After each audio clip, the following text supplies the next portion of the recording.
Welcome to Building Families, Bridging Differences, a family law journey. Hey everyone, welcome into an all-new episode of Building Families, Bridging Differences, a family law journey with Shelly Booth-Cooley. I am your host, Mike Leon. Shelly here is a certified family law specialist and the founder of the Cooley Law Firm out in Las Vegas, Nevada. And she focuses exclusively on family law, helping clients with divorce, custody, adoption, and assisted reproduction. And she's known for her compassionate, straightforward approach. And in today's episode, we're going to be talking about relocation. This is when one parent wants to move, whether it's maybe, let's say, a new job, a family support, or just a fresh start. It can reshape the entire parenting arrangement. Shelly's here to explain how Nevada law approaches these situations and what families should consider before they make that move. Shelly, it's good to see you as always. Let me start with this high-level question here, and that is when a parent wants to move to a new city or a state with their child, what does Nevada law require them to do first?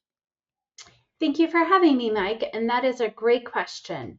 So when we're talking about relocation, either to a different state or to a location that is so far away from, let's say, Southern Nevada, that the visitation schedule that the parties agreed to or was ordered is not feasible, then a party has to either they have to request permission from the other parent.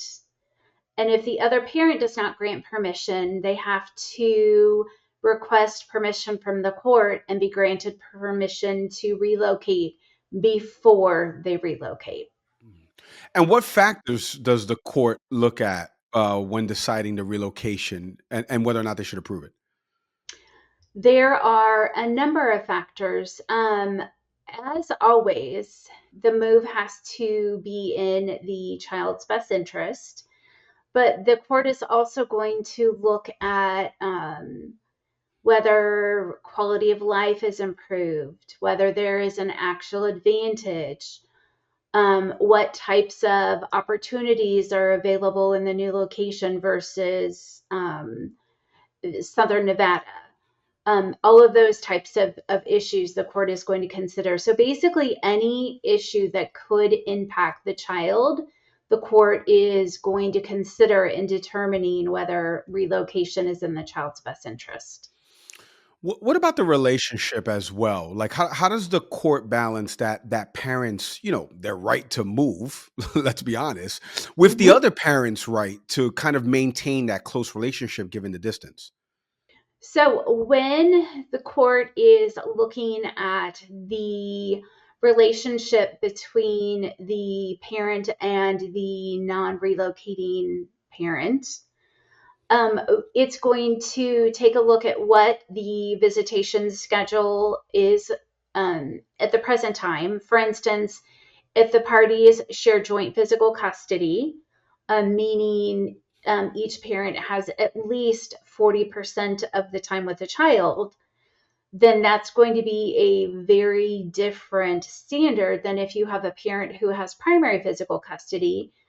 So the parent has more than 60% of the time with a child. That visitation schedule is going to look very differently. And the way that we balance that out is the non-relocating parent is going to get the majority of the summer, extended break. So oftentimes every spring break, Thanksgiving will be alternated. Winter break, depending on what the parents agree to or the court orders, could be, alternated, or every other year, the non-relocating parent gets the entire break. And if the location is relatively close, say Utah or California, where flights are readily available, or even meeting at a midway point is feasible, then you're also going to get some, oftentimes you may get all of the 3-day weekends as well. So the court will look at what is the current visitation schedule and how does that stack up to what a a relocation schedule may look like, and determining, is this a close approximation, in making its decision as to what is in the best interest of the child. Shelly, you've been doing this for a while now. What are some of the biggest mistakes you've seen some parents make? Let's say when they relocate without proper court approval or even communicating that they're going to be relocating. Well, if you relocate without permission from the other parent or court, you are essentially kidnapping your child, and you will be barred from requesting permission to relocate. You will not be granted permission to relocate, and often you could face felony kidnapping charges. Relocating without permission is a big no-no. It should not happen. It is absolutely not best for a child. Yeah. And in your experience, Shelley, how do families approach the conversation? Like, how do you discuss this in a way that kind of minimizes the conflict between the parents? And like the state says, and as you said before, keeps the child's needs front and center. That is a really difficult eh, eh, situation. And the reason is I think relocations are some of probably the most difficult custody matter to deal with the court. And the reason is that when one parent relocates, then you are changing the family dynamic forever. And what was always the situation with both parents present in the same location, you are forever changing that dynamic. And not only are the parents going to have to figure out how to move forward, but so is the child. One of the factors that the court looks at is stability. And how does relocation promote stability? That's a difficult question to answer. It is one that we have to answer.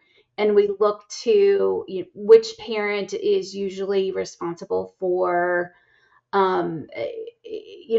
for education, which parent is takes the child to all their medical appointments and is responsible for those type of needs. So it's relocation forever alters the family dynamic, and it is incredibly difficult for the courts to make these decisions oftentimes. Let me ask you something else about the court, Shelley. Are there alternatives that, let's say, the court could consider after relocation's approved? Let's say you talked about the visitation schedules before, but modifying those visitation schedules, maybe some virtual contact. What are some of those alternatives that the court could consider? Well, prior to a relocation trial, and that is the only way that you are going to get permission from the court to relocate, is actually having an evidentiary hearing where evidence is put on, witnesses are called, and then the court makes the decision. When a relocation motion is first filed, what the court will do is the court will send the parties to mediation. And if the attorneys are able to work together and come up with an out-of-state visitation plan, then that is permitted as well. But what the court often does is the court says, okay, we're not going to indicate who's moving and who's staying, but what we want to do is we want to have a proposed schedule that both parties will have to live with, regardless of what the court decides. So you would have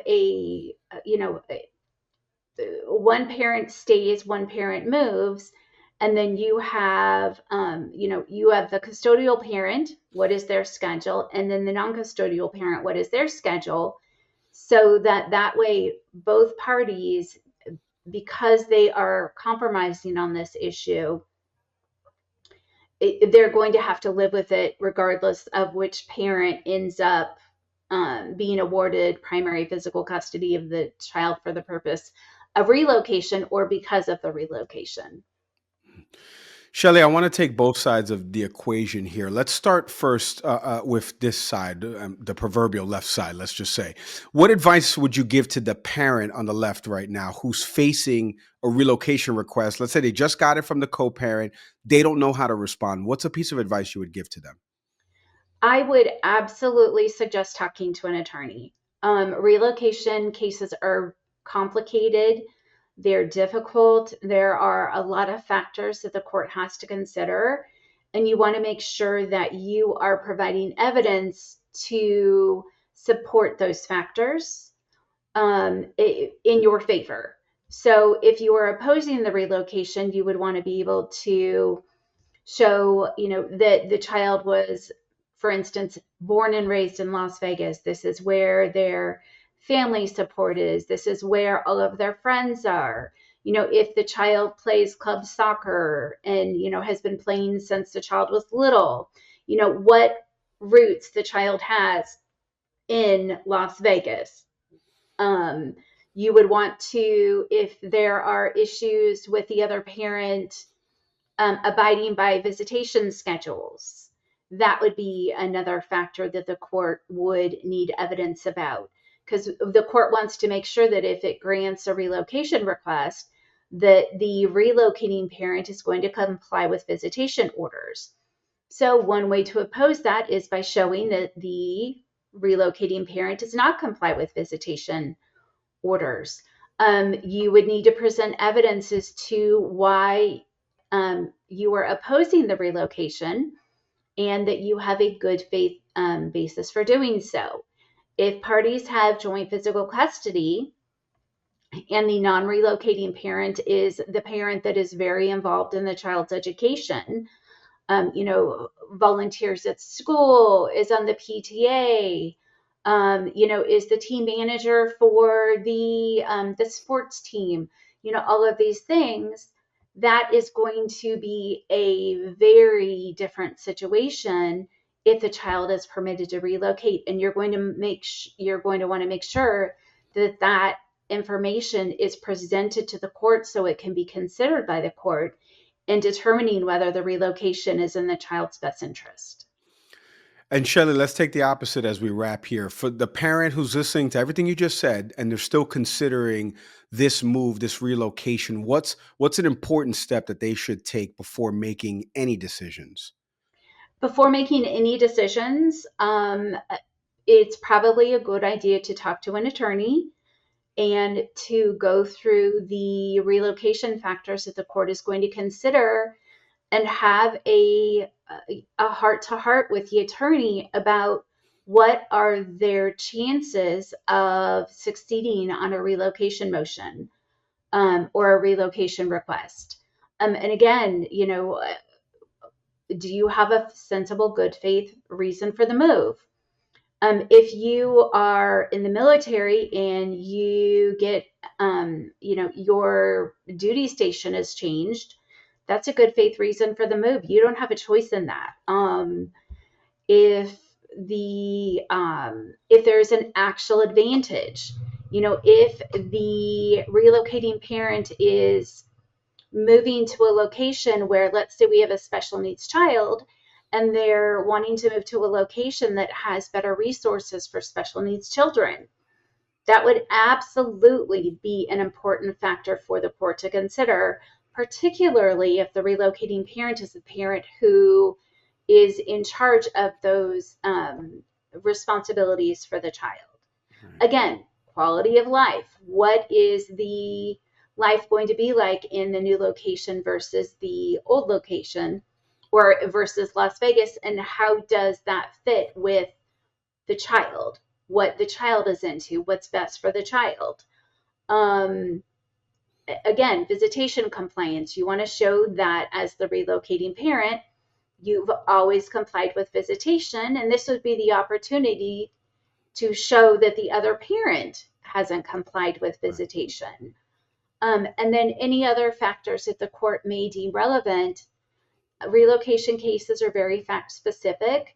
So anything that you think may be helpful in the court making a determination, you're going to want to discuss with your attorney or the attorney that you consult with, to help them evaluate whether or not you have a relocation case that you may succeed on.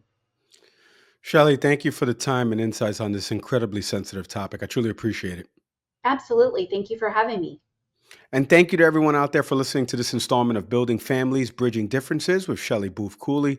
Look, if you're considering a move, or let's say you just got a relocation request from another parent in a custody case, Shelly and her team can help you understand your rights, kind of create a plan that protects your family's future. Do me a favor, visit CooleyLawLV.com to learn more and connect with Shelly and the team. Don't forget to like, subscribe, leave a review, and comment or share the episode with someone who needs to hear it. As always, I'm Mike Leon. We'll see everybody next time. Thanks for watching. Be sure to hit that like and subscribe button and leave us a review in the comments.